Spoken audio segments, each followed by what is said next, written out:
तो Chadwick Boseman ये कौन है? तो वकांडा के राजा ब्लैक पैंथर टचाला तो याद होंगे। तो जिस एक्टर ने ब्लैक पैंथर के कैरेक्टर में जान फूंक दिया था उन्हीं का नाम है चैडविक बोसमैन। सैडली बट हम अब चैडविक को ब्लैक पैंथर के रोल में नहीं देख पाएंगे, क्योंकि कुछ ही दिन पहले कोलन कैंसर की वजह से उनकी मौत हो चुकी है। सच कहूं तो हमें ब्लैक पैंथर के बारे में लगभग सब कुछ पता है, पर हमें चैडविक बोसमैन के बारे में लगभग कुछ भी नहीं पता। तो इसीलिए आज के वीडियो में हम चैडविक बोसमैन के बारे में 12 अनसुनी बातें जानेंगे।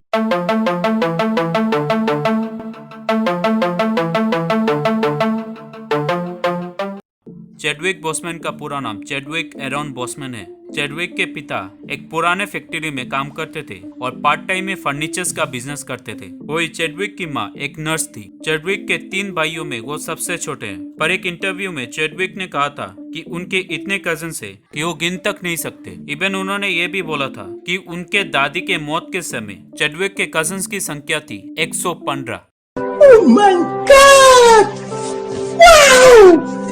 ज्यादातर एक्टर्स का बचपन से सपना होता है कि वो बड़े होकर एक एक्टर बने, पर चैडविक का सपना था एक बेसबॉल प्लेयर या बास्केटबॉल प्लेयर बनना। इवन हाई स्कूल में चैडविक एक top class national basketball player थे, पर कुछ सालों बाद चैडविक ने बास्केटबॉल खेलना छोड़ दिया था। दरअसल अब के मुकाबले उस समय अमेरिका में रंगभेद बहुत ज्यादा था। ज्यादातर व्हाइट पीपल ब्लैक लोगों को दबाव में रखते थे।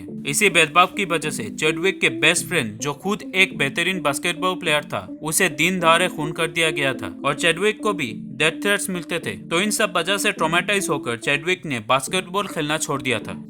वैसे मैं बता दूं, चैडविक के बड़े भाई एक प्रोफेशनल डांसर थे। तो एक बार चैडविक कार से अपने दोस्तों के साथ अपने बड़े भाई के कॉन्सर्ट में जा रहे थे। उस समय अपने पैशन और अपने बेस्ट फ्रेंड को खोने के ऊपर चैडविक ने एक स्टोरी लिख डाली, जिसे पढ़ने के बाद चैडविक के दोस्तों ने और टीचर ने चैडविक को इंसिस्ट किया इस स्टोरी के ऊपर एक स्टेज ड्रामा करने के लिए। इस ड्रामा को करते टाइम चैडविक के मन में राइटिंग और डायरेक्शन का इच्छा जागी।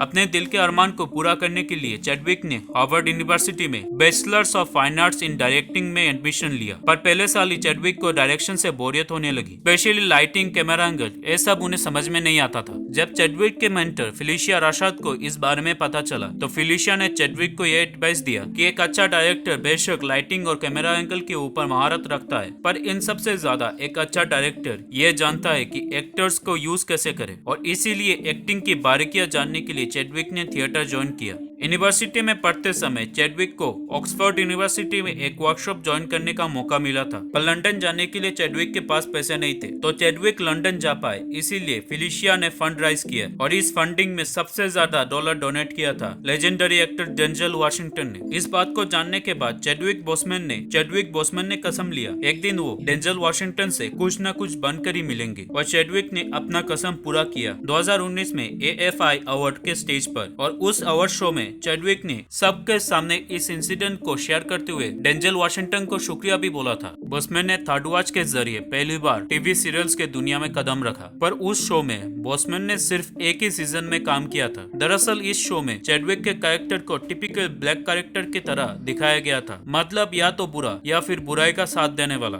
चैडविक को यह पसंद नहीं था, इसीलिए उन्होंने शो के प्रोड्यूसर से अपने कैरेक्टर में बदलाव लाने की मांग की, पर प्रोड्यूसर्स ऐसा नहीं चाहते थे। इसीलिए चैडविक को शो से निकाल दिया और उनके जगह माइकल बी जॉर्डन को रोल दे दिया। इसके बाद चैडविक ने कुछ टीवी सीरीज में काम किया। बाद में 2008 में हॉलीवुड में एंट्री लेने के लिए चैडविक लॉस एंजलिस चले आए, पर 5 सालों तक पागलों की तरह स्ट्रगल करने के बाद भी उन्हें कामयाबी नहीं मिली। थक हार कर जब चैडविक ने एक्टिंग छोड़ने का फैसला किया, तब उन्हें अचानक से लेजेंडरी बेसबॉल प्लेयर जैकी रॉबिन्सन के बायोपिक 42 में मेन रोल में कास्ट कर लिया गया, जिसे हॉलीवुड के one of the best biopic film में से एक माना जाता। इसके बाद चैडविक ने मार्शल, 21 ब्रिजेस जैसे 15 अलग अलग तरह के फिल्मों में काम किया। इसके बाद उन्हें सिविल वॉर में आइकॉनिक ब्लैक पैंथर के रोल में कास्ट कर लिया गया। अब यहाँ पर एक मजेदार बात है कि अब तक चैडविक बोसमैन ही एकमात्र ऐसे एक्टर है जिन्हें बिना किसी ऑडिशन के MCU की फिल्म में कास्ट कर लिया गया था। दरअसल केविन फैगी वर्ल्ड का सबसे पहला main stream black super hero black panther को जल्द से जल्द इंट्रोड्यूस करना चाहते थे, पर उन्हें एक अच्छा एक्टर मिल ही नहीं रहा था। एक दिन केविन फैगी मार्शल देख रहे थे और उन्हें चैडविक बोसमैन पसंद आ गए, और कुछ दिनों बाद उन्हें ब्लैक पैंथर के लिए कास्ट कर लिया गया और ब्लैक पैंथर दुनिया का सबसे पहला ब्लैक सुपर हीरो बना जिसकी खुद की स्टैंड अलोन फिल्म है। टचाला के रोल में कास्ट होने के बाद चैडविक ने अफ्रीकन लैंग्वेज और अफ्रीकन इंग्लिश लेसन को सीखने की ठानी और उन्होंने एक फेमस वेबसाइट का सहारा लिया ताकि वो अपने अफ्रीकन एंसेस्टर को ढूंढ सके और उन्हें इस वेबसाइट के जरिए पता चला कि उनके एंसेस्टर नाइजीरिया, सियरा लियोन और गिनिया बेसू में रहते थे।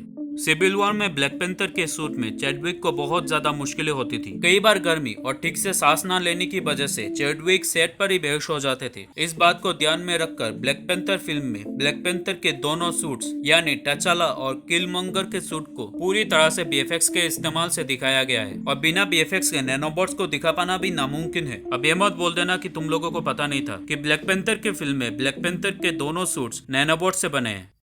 चैडविक की आखिरी फिल्म एक्सपाट्रिएट होगी। इस फिल्म को डायरेक्ट किया award winning director Barry Jenkins ने। फिल्म की स्टोरी 1970s में हुए famous Johnson field plane hijacking के चारों ओर घूमेगी और बेस्ट बात, इस फिल्म में चैडविक एक्टर और को राइटर दोनों है। ब्लैक पैंथर के रोल को ठीक से प्ले करने के लिए अफ्रीकन एक्सेंट सीखने के साथ साथ चैडविक ने मार्शल आर्ट भी सीखा था। अफ्रीका से याद आया, चैडविक उस समय केप टाउन में थे ब्लैक पैंथर के कैरेक्टर को समझने के लिए। तब एक जोशा ट्राइब के स्टेट मैजिशियन ने अचानक से चैडविक को नाम दिया मोलिशी यानी पीस मेकर। शायद वो सच में एक पीस मेकर ही थे। कैंसर से लड़ते वक्त चैडविक खुद से कैंसर पेशेंट के लिए चैरिटी किया करते थे। कई बार तो वो खुद उन पेशेंट से मिलने भी जाते थे, कभी चैडविक बनकर तो कभी ब्लैक पैंथर बनकर। तो आप देखते हैं एमसीयू वाले इस सिचुएशन का क्या करते हैं। मेरी मानो तो ब्लैक पैंथर 2 में टचाला की जर्नी को पूरी तरह से खत्म करके एक नए ब्लैक पैंथर को इंट्रोड्यूस किया जाए। स्पेशली अगर शूरी को नई ब्लैक पैंथर बना दिया जाए तो और भी अच्छा है, क्योंकि कॉमिक बुक में कई बार शूरी ब्लैक पैंथर बन चुकी है। खैर देखते हैं क्या होता है। तो आज का वीडियो इतने तक ही। इस साल हमने जो खोया है शायद ही उसकी कभी भरपाई हो। अंत में बस इतना ही कहना चाहूंगा, चैडविक हमेशा हमारे दिल में और हमारे ख्यालों में जिंदा रहेंगे। मिलते किसी और वीडियो में। Bye bye.